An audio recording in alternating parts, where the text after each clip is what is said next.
Welcome back to Talkin Shop with ShopSabre. In this podcast, we like to tackle the CNC industry specifically and really talk a little bit about business in general. Hopefully you'll find some entertainment throughout it and hopefully some education. But the next episode starts right now.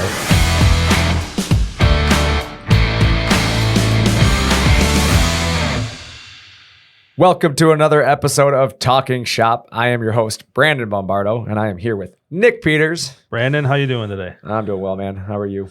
Never better. Never better. Man, every week I have a blast with this. We get to entertain people, entertain ourselves, and then obviously talk a little bit about the CNC industry and just business in general.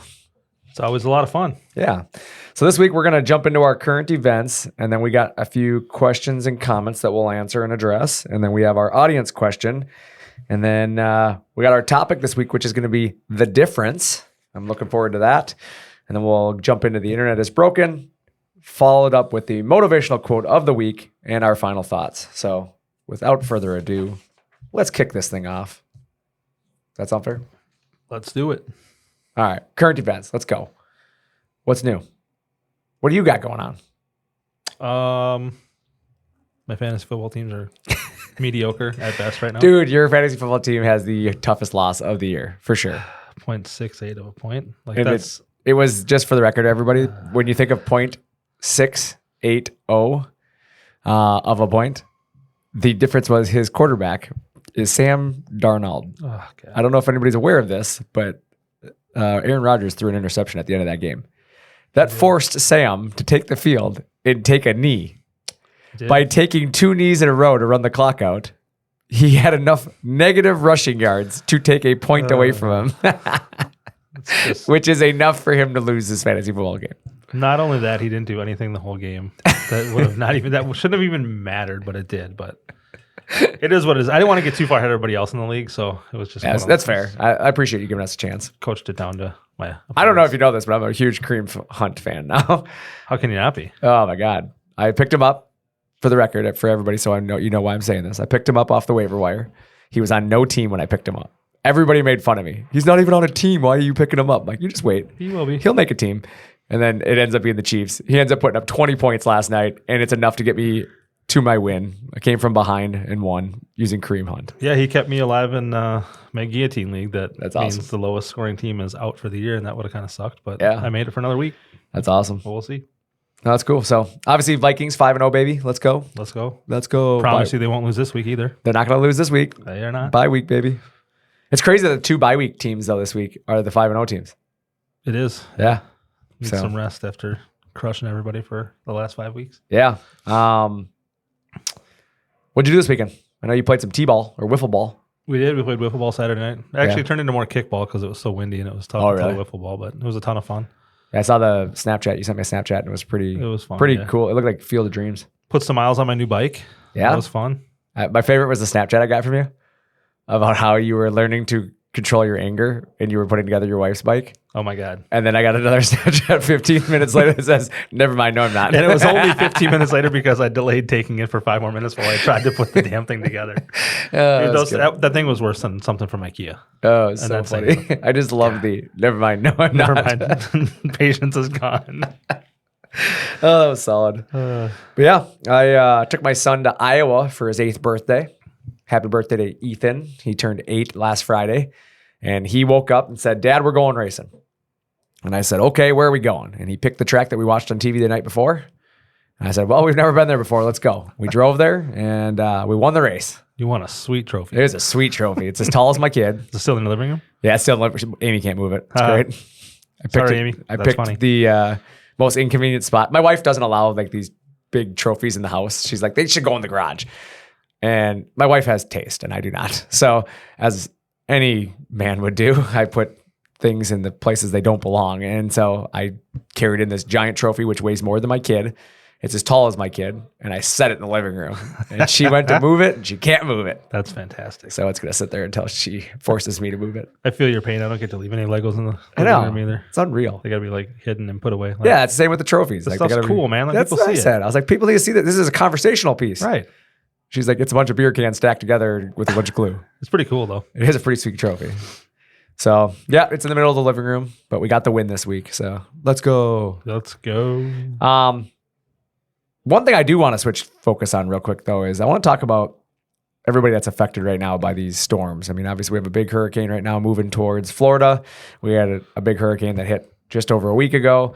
I just want everybody to realize that, our prayers are with you all. If you are listening to this, we appreciate you listening, but obviously do what you can to help people. Right now, there's a lot of people out there that are going through some, misfortune, and really, I was just before the show started talking with my relatives that are in Florida. I have a lot of relatives that live down there. A large part of our family actually is down there. And so they are in the direct path of this. And obviously we're praying for them. We're thinking about them. Obviously, hopefully everybody will come out as safe as possible through this, obviously historic storm that's coming that way. And, obviously our thoughts, our prayers are with everybody. Absolutely. And again, I just want to take a moment on the show to just say that, because obviously as a company that really thrives on its customers and the people that it's involved with it, the people are the most important part of our business. And that means every one of our customers who are, having to go through this stuff. So, and there's definitely a lot of them down in that area. We send the machines to Florida, Georgia, Carolinas all the time. So definitely have a lot of people down there that we're sending our best to. Yeah, absolutely. So, and then with that, we're going to jump into it. Obviously, it's fourth quarter. I mean, we're here. It's the end of the year. So obviously there's a lot going on right now. And it's just something that, as you kind of wrap up your 2024, which is crazy that we're saying wrap up your 2024. Kidding, we're less than 90 days away from the end of the year. That seems almost impossible. Almost impossible. But it's possible. Less than 90 days left in the year. And you think about like what we've accomplished so far this year. But I mean, it's been some turbulent times throughout 2024 for a lot of people. But you're starting to look at 2025 and you're starting to think like, what do we got to do to make a difference? Because I don't want to go through 2024 the same way, right? Or 2025 the same way.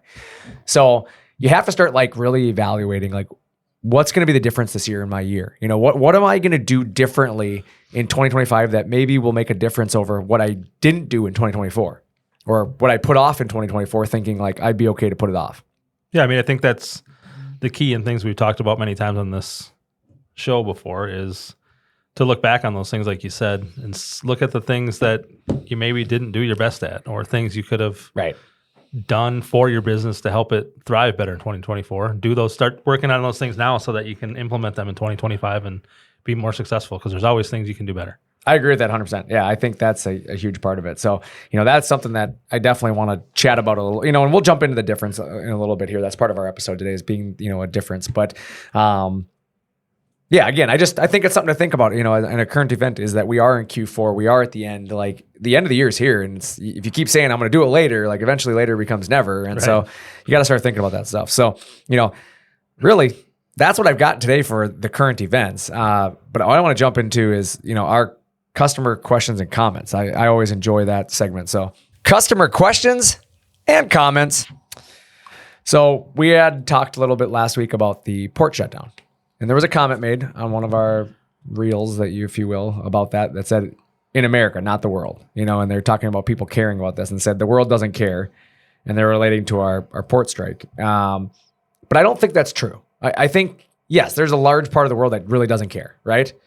But let's also remember that there's a large part of the world that does depend a lot on our consumption. For sure. Right? Yep. And we are one of the largest importers of a lot of products. And so for many companies, they're affected negatively if the consumption goes down. And if everything's on strike at the port and these ships are not being unloaded, the product is not getting on the shelf. If the product's not on the shelf, people are not able to buy it. And if they can't buy it, they can't consume it. It's definitely a giant trickle-down effect to those people that are supplying those things. You know what? One thing that doesn't get affected by a port shutdown? Buying American-made. Well, but toilet paper, just for everybody's record. Oh. You don't have to go buy all the toilet paper on the shelf. That's fair. I went to Costco last weekend and there was like no toilet paper left. Like people were just buying it up in bulk. Weird. Yeah. And I'm like, you guys do realize that like the large majority of these like toilet paper companies are here in the United States. Like the port's not going to affect That's very random. So yeah. So we don't need to consume all of it. Trust me. We all need TP. Save the TP for everybody. Right. There's enough to go around. But no, in all honesty, like I said, going back to this statement was, if we use less, they sell less. And so I think there is a part of the world that does care. Absolutely. As much as it's easy to say, just America cares. Like I think it affects us directly because we can't get our products and we can't get things, there's things that people are dependent on. But for us, here at ShopSabre, it hasn't had much effect on us at all. But there are companies that are seeing the effects and feeling the effects right now. And I think that's something that you have to take into consideration, is that consumption does matter. So, 100%. Yeah.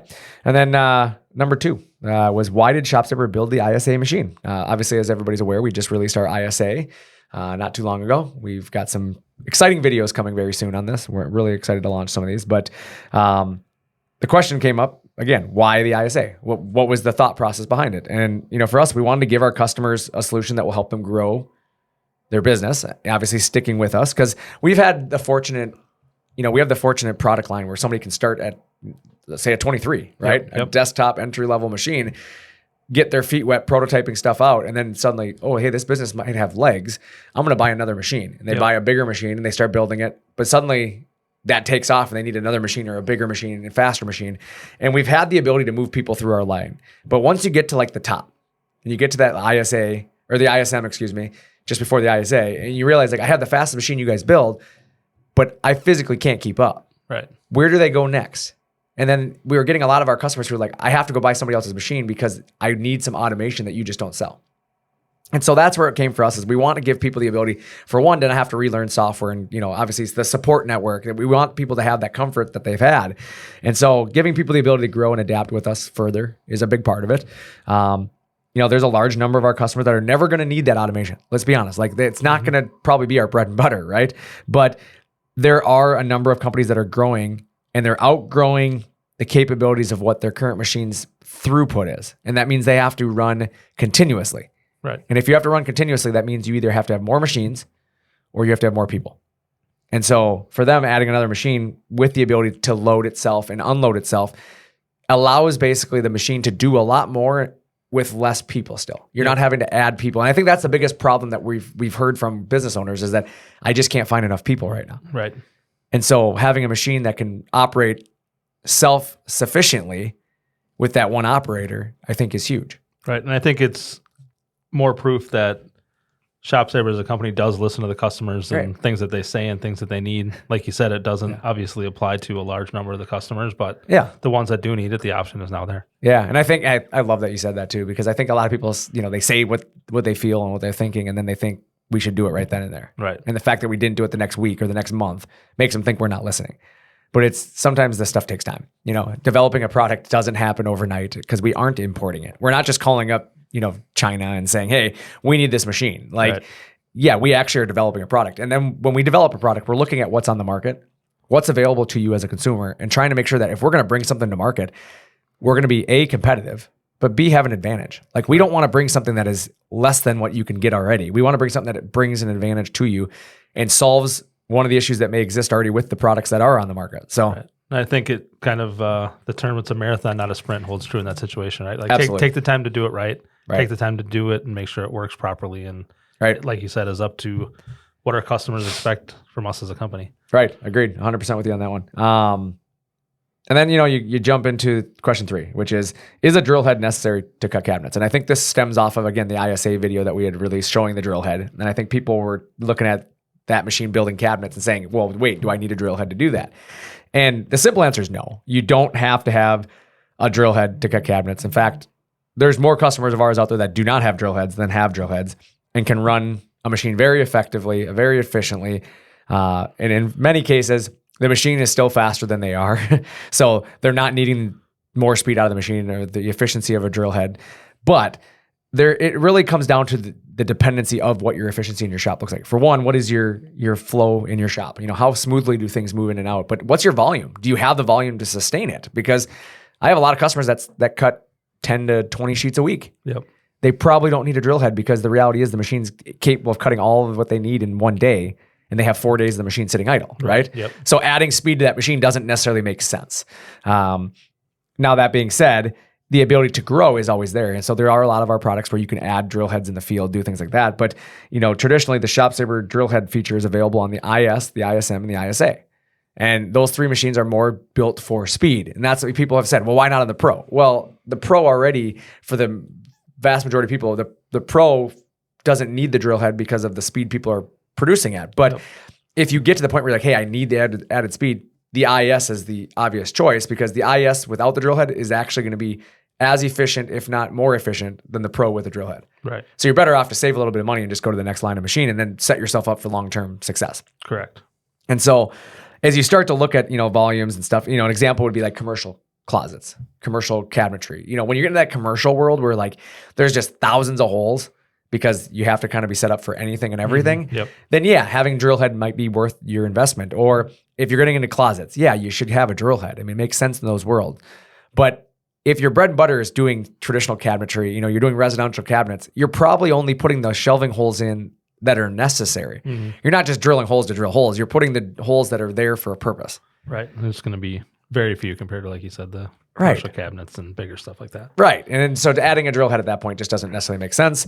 The other advantage too with a drill head to take into consideration though of why to maybe consider one is if you have a lot of different drill bit sizes. People will actually use the drill head as a tool changer. So they can have 9 different drill sizes in there and they can change bits that way versus having to go to the tool changer and take up a bunch of positions. So It's something to think about. And now obviously as the tool changers have gotten bigger over the years, that was really popular back when, the max tool positions were 5. Like there was a point in time when tool changers were 5 position tool changers. Well, you have 5 cutout tools. You don't even have your drill bits at that point. So now that people can hold, we have tool changers that hold 15 tools now. You really, at that time, a lot of people are putting their drill bits in the tool changer because they don't need more. So again, rather than buying this expensive drill head option, they're able to buy a 15 position tool changer and accomplish what they need. But if it comes down to speed, that's where you start to look at, okay, does a drill head make sense for me? Right. So the question simply comes down to is what's your needs? What's your volume? If you're not sure if you need a drill head, call us. You can call our sales department. Our team will walk through what your needs are, and we'll try to help you make the best decision for your business without spending more money than you have to. Absolutely. So any questions or comments that you have that I didn't answer? No, that one actually, those all made perfect sense to me. Cool. Let's move on.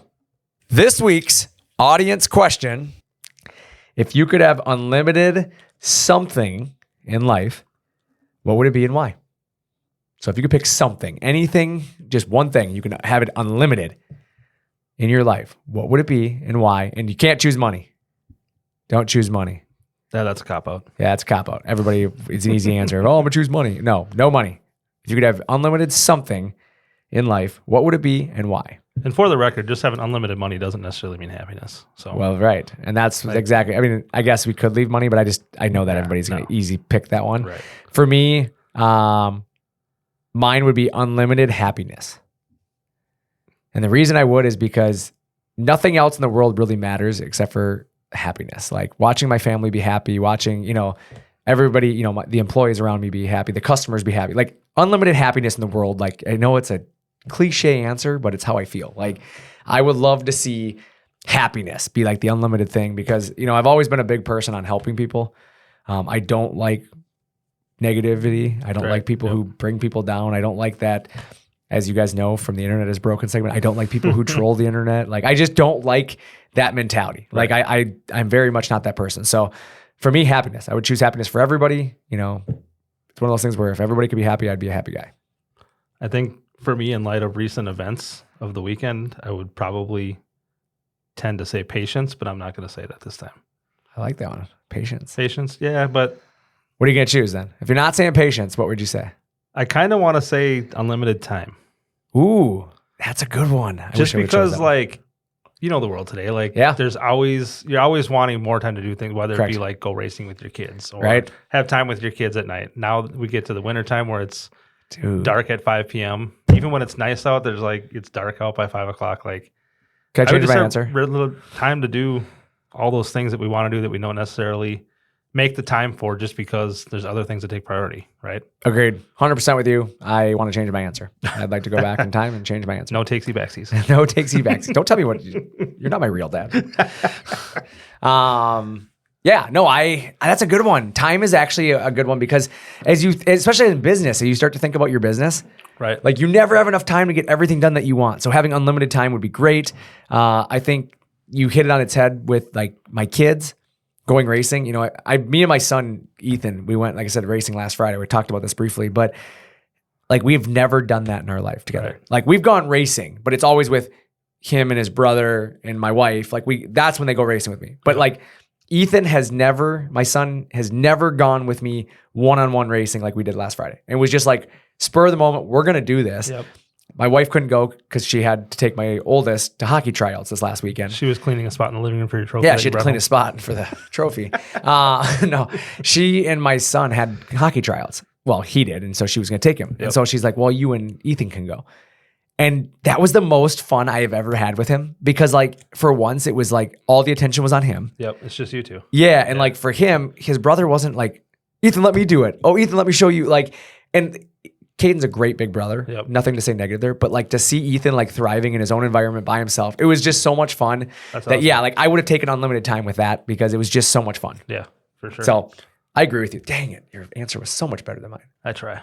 I like happiness though. It wasn't better though. It was just Just be happy. We had our reasons for our answers, and Yeah. I do have an answer from last week though from a customer. Yeah. So what do you got there? So the question last week was, what superhero best describes your business? And we got a message from Old Glory Machine, and they said they would pick Metamorpho. Yeah.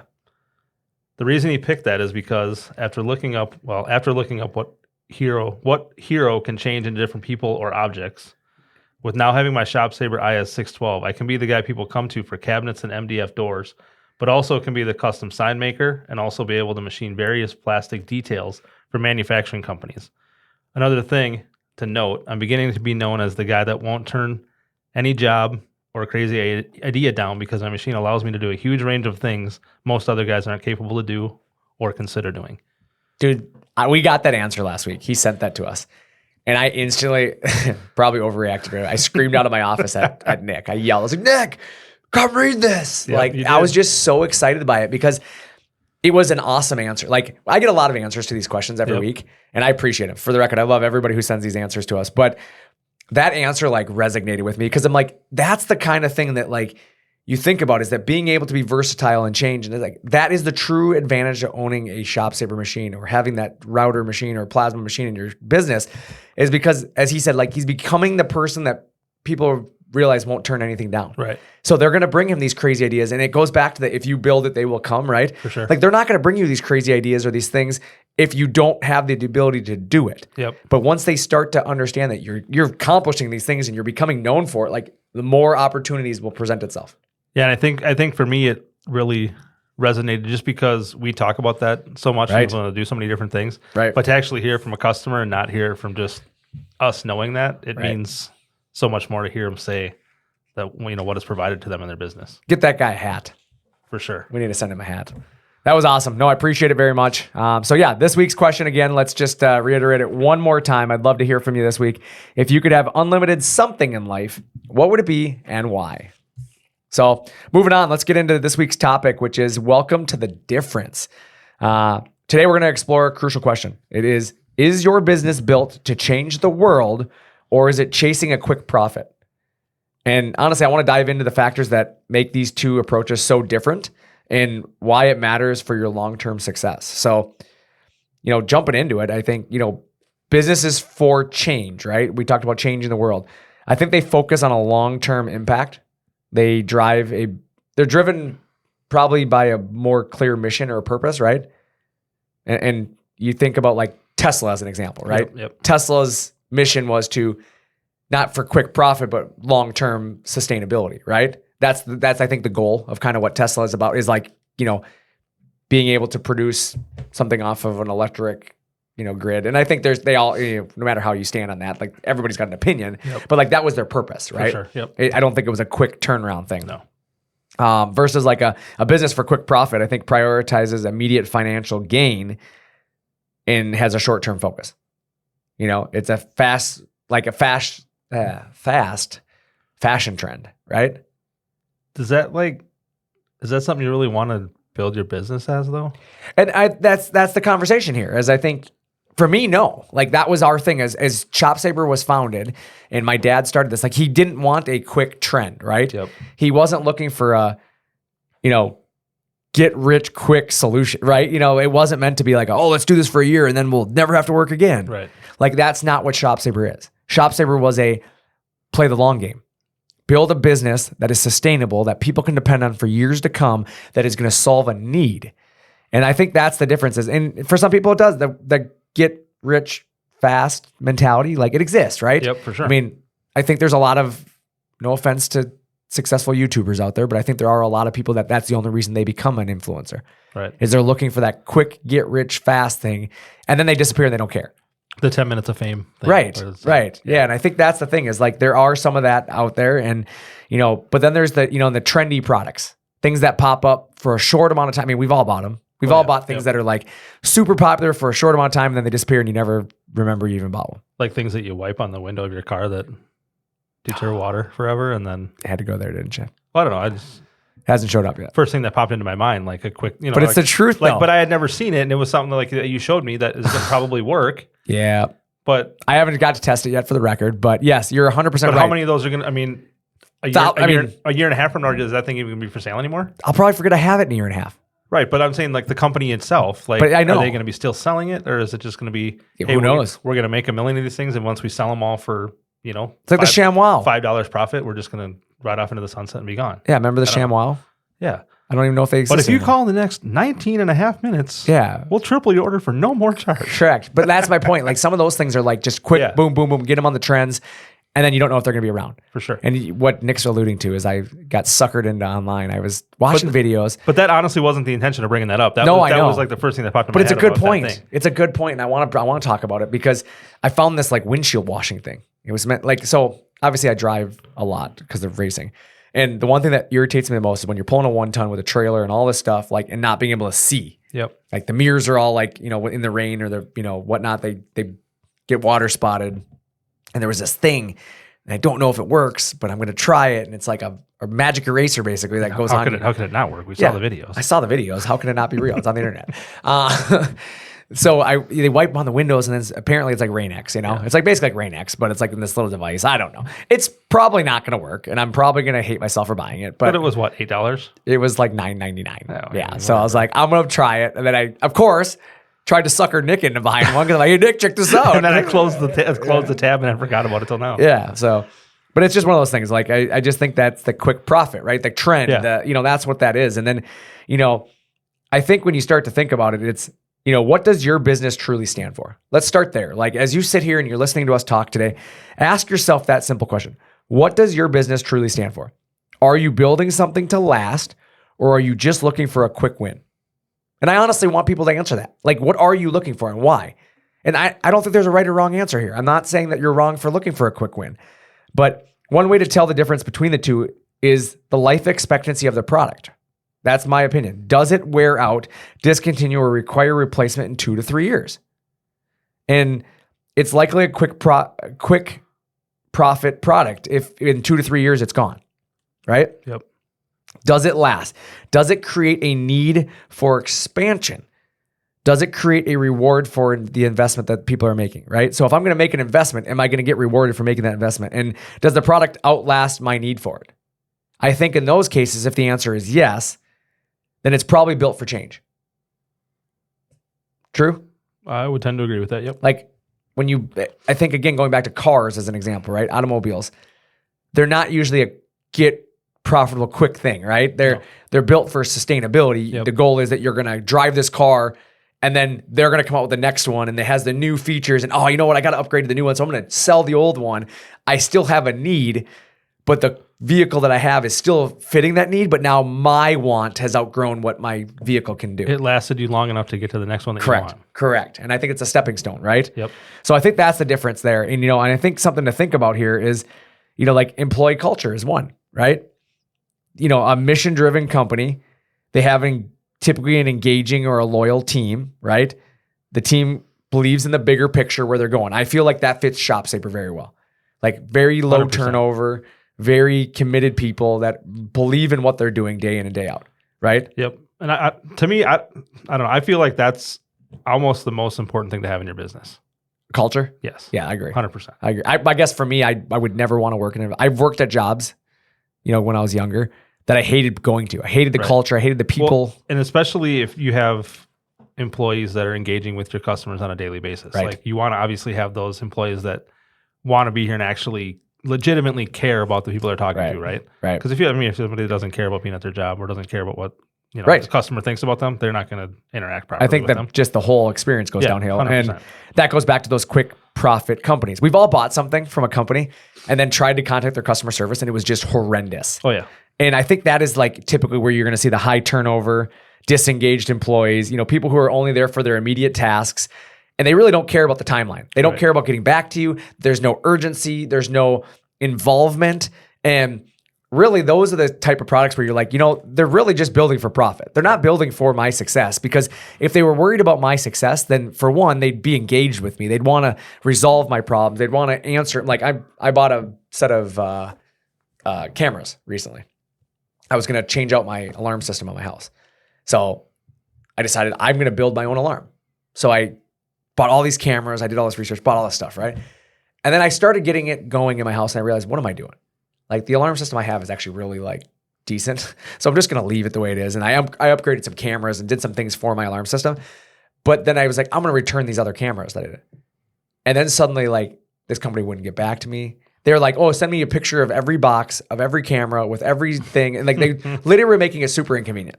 So I finally wrote them an email. I'm like, here's the deal. Like, just take the product back. You're going to get it all. You can inspect it to anything you want, and then let me know if you have any concerns. Otherwise, just refund my money at that time. I'm not asking for the money before I return it. Yeah. And they went silent for like 5 days.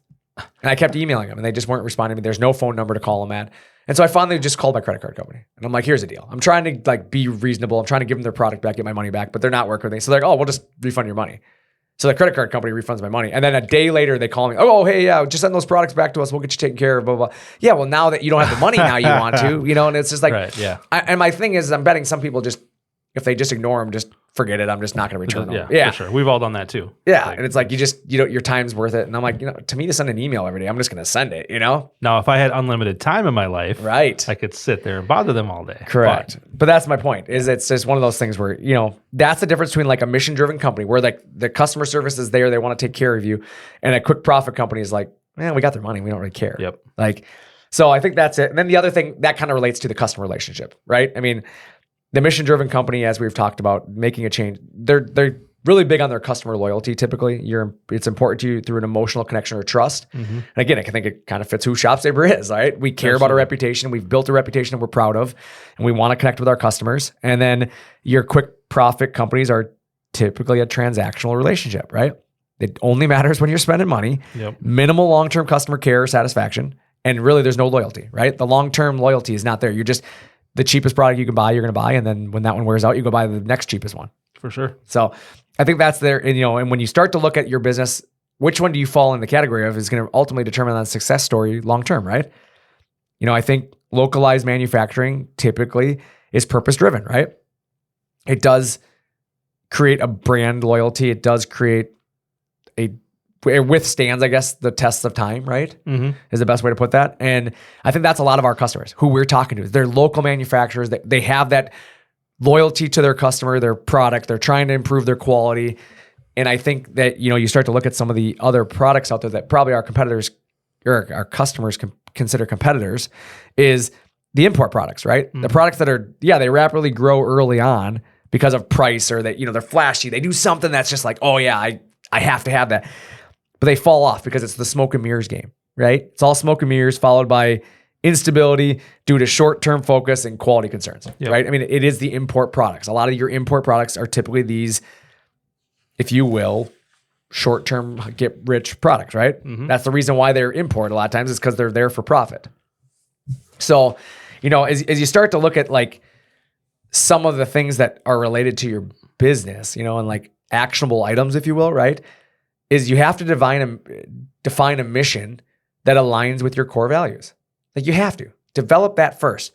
And then you have to focus on a sustainable growth and be innovative, right? Innovation is like the number one important thing with business growth, is being able to be innovative and continuously cater to your customers' needs. Correct. And that goes back to our ISA discussion earlier. Yep. That's being innovative enough to like, yes, are there unlimited people who are going to use the ISA? Probably not. But if it allows our customers to stay loyal, that's important to us. Absolutely. Like long-term 100%. Involvement with our company. We're not here for one sale. Like, oh, we got them. Don't need to worry about them again. Like, right. No, we want you to buy your second machine from us. We want you to buy another one. And actually, we want you to buy your second machine the first time. And then we want you to grow your business, right? Yep. But you have to foster that trust first. And that customer, has to believe in you through that transparency and some of the long-term commitments you make to them. Like with ShopSabre, it's lifetime tech support. It's a long-term commitment I'm making to you that I don't know how long you're going to own that machine, but I can promise you, as long as you own it, you can call me. 100%. Like we make that commitment. And I think that's where you start to do that. So, really for me on this, it's the businesses that last are the ones that are typically purpose-built. Otherwise, if you're chasing a quick win or, a quick result, a lot of times they're quick to come and quick to go. Yep. Always.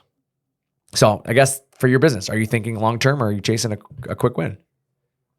And I suppose if you look at it that way, you can be in it for the long term and also have like smaller quick wins within your business, right? Agreed. So you could be doing, whatever cabinets long term forever, but then on the outside of that be doing, some signs here, there, whatever little things that you can do like on a smaller scale outside of your large long-term business, I suppose, that are some quick wins. So you could be doing both sides of the coin. I think that is a difference of, though, that's a quick win product within a long-term company. Fair. Yep. Right? Yep. So you build the company around these values and these morals and like, hey, this is what we do. Our core value of the company is we build these cabinets. But a quick win for us is rather than having to pay another company to build our doors, we're going to build our own doors. Right. So there are some quick wins within business. And I think that's just the natural evolution of innovation, right? Mm-hmm. So yeah, don't get it confused because you're finding a quick win that's suddenly wrong. Like, if the whole business is built around a fad, around one quick win, it can come as quick as it goes, right? At that point, you're going to find that, oh man, we got so much business, and then that fad's gone and the whole business is gone. Where like if you built yourself for long-term stability, that even if that fad product disappears, your other core values and your core products are still there. Yep. So yeah, did I miss anything on that, or do you think we got it covered there? No, I think a lot of the main points in that whole thing are really well covered. So yeah, like I said, just a good question to ask yourself, again, as we've talked about, is what does your business truly stand for? Are you building something that lasts? Or are you just looking for that quick win? I'd love you to think about that and obviously give your feedback. Even put it in the comments section. We'd love to hear about how your business stands. So the internet is broken. So this week's ridiculous comment or statement related to, we've recently released a new series of videos, which hopefully you've been checking them out on the internet. It's called The Maker. And we've really been really big about the idea of makers and people who build things and the fabricator and people in their shops that have, evolved their business through the use of CNC technology. And we're letting them tell their stories. And that is April Wilkerson, Tay Whiteside, Sean Morley. There's a bunch of people that we have, worked with over the years. And there's many more that exist that we've been just telling their stories. And somebody made a comment on April's video about her success. And it was kind of ugly. It was just like, her videos used to be good and then she sold herself out, blah, blah, blah. And it's like, I thought it was kind of rude, for one. For two, like, I don't believe that to be true. For one, I don't know where people are getting the idea she sold herself out. Like, she's bought equipment from ShopSabre. Right. Like, she buys her equipment. She uses her equipment. And yes, we work together on collaborating and do collaborated events, but which she gets obviously paid for being at an event or doing things. But why would you fault her for building a brand that people want to associate with? I guess that's my thing, is like, she's done a phenomenal job. And to be honest, she has a lot of talent. She's very, very diverse in her business sense. I mean, I talked to her, and I encourage anybody who hasn't watched it, go back and watch the episode that I shot at PRI, or excuse me, IWF. Sorry, it was at IWF this last year. So it would have been in August. And there's a video, in fact, we can probably post that online, but we'll repost it. But it's with April. And she tells her story about how she has created other businesses through business, right? She comes across as one of the smartest people there is. She's incredibly intelligent. Smart. Yeah, incredibly intelligent. And I think people downplay it, trying to make her seem like, oh, she just had this handed to her. Like, no, she actually started a business in a storefront that COVID shut down, that ended up not going anywhere. So instead of just like, poor me, poor my, oh, it didn't work, she evolved and turned into golf simulators, right? Started this whole golf simulator business, rather than sitting around and going, well, that didn't work. I need somebody to, like, she created that. So like, for anybody to like downplay her success, I don't think truly understands her story. Like, what she has accomplished behind the scenes is absolutely nothing short of incredible. Yeah, it makes, like, why do people do that? Like, it just, yeah, I don't know. I think it's what's wrong with the internet. Like, it's easy to sit on the internet and slam somebody and try to make everything ugly, right? instead of encouraging success or, congratulating somebody and building them up like, wow, that's incredible. I wish I could do that too. Or how did you do it? I want to learn from you. But instead we like blast people like because of their success, we're going to try to drag them down. It puts one question in my mind, and I don't even know if I should ask you the question, but do you think it's because she's a female? I don't know. I don't think so. No, I think personally, I think there's some people that get mad about that because she's so good at what she does that she's better than them. For sure. That's kind of why it popped into my head. Yeah. I think that maybe plays into some people, but I see the same thing with Tay Whiteside. I see the same thing with Sean. Like people make these rude comments because they have built a business that has then been sustainable, right? But that's the key word. Like they built it. Like they started from. But it goes back to that quick profit versus quick, sustainable businesses. Every one of those people that I'm talking about, April, Tay, Sean, they built a business first. Yep. They didn't build a YouTube channel first. They didn't go out and build a social media following. They built a business. And then from the business, they started being able to create content off of what they were doing. Their goal wasn't to, well, I'm going to have 10,000 followers and you should give me a machine. Not one of them came to me that way. Right. Not one of them told me how big they were and that they needed a machine. That conversation never happened. It was, this is what my business does. This is my need. How much is a machine going to cost me?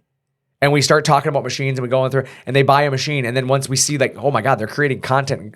Let's collaborate together. Hey, let's shoot a video together. Let's do something. Like we want to work with those people because it's real sustainable businesses.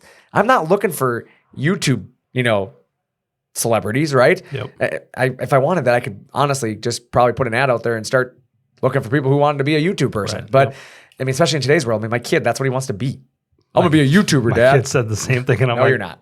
That's a terrible idea, but you can say that now you're 7. I'm like, yeah, exactly. My kid's 9. You're not doing that. I'm like, you're not doing it. I'm like, get ready to go to school. Right. But like, it's the truth. Like I think there's a whole different, that goes back to the get rich quick mentality, right? Versus the sustainable business.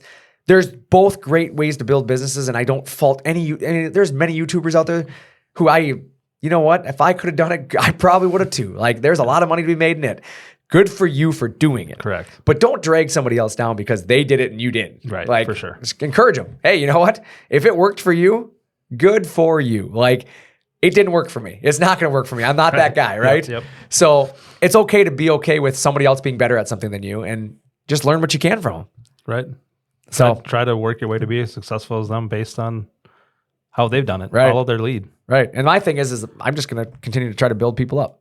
That's my goal. Like my goal here at ShopSabre is to help other businesses add equipment and continuously better their business for the next year. Yep. So yeah. And, and I think that moves us right into my our last phase of this episode, which is our motivational quote. So this week's motivational quote: one secret of success in life is to be ready for the opportunity when it comes.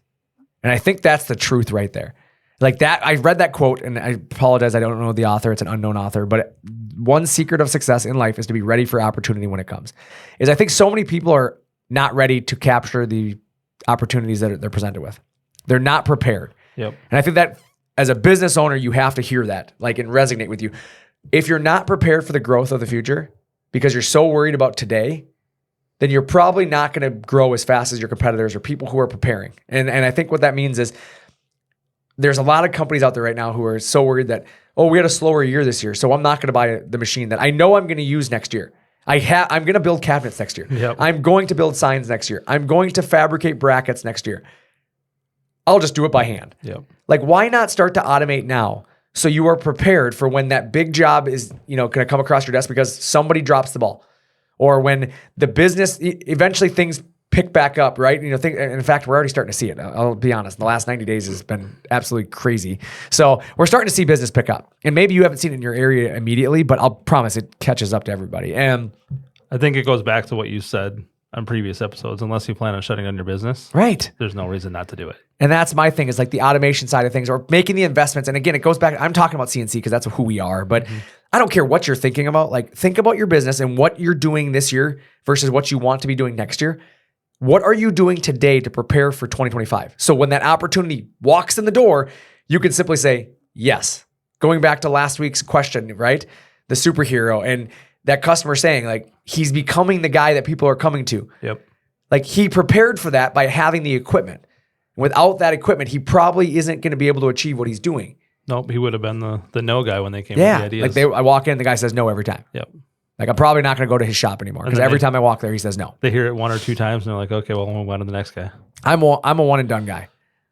You can say no to me, and once you say no to me one time, like I'm going to find a solution then. Yep. Like just because you aren't going to be a part of it, like I will find the solution.